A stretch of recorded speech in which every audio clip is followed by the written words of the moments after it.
ઉત્તરાયણ દરમિયાન પક્ષી સંરક્ષણ માટે નર્મદા વન વિભાગ દ્વારા કરુણા અભિયાન શરૂ કરવામાં આવ્યું હતું. તુરે નર્મદા વન વિભાગ તથા વિવિધ સામાજિક કાર્યકરોના સંયુક્તથી કરુણા અભિયાન શરૂ કરવામાં આવ્યું અને અભિયાનને જિલ્લામાં મોટી સફળતા મળી છે.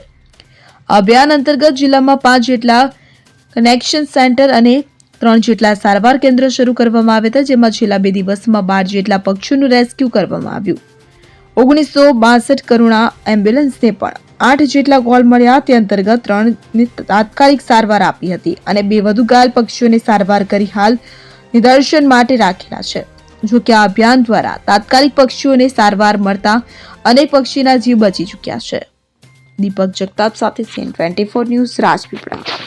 હવે જુઓ દેશ દુનિયાની તમામ ખબરો તમારી આંગળીના ટેરવે. ઉઠાવો મોબાઈલ અને Google Play Store પરથી ડાઉનલોડ કરો અમારી CN24 ન્યૂઝ મોબાઈલ એપ.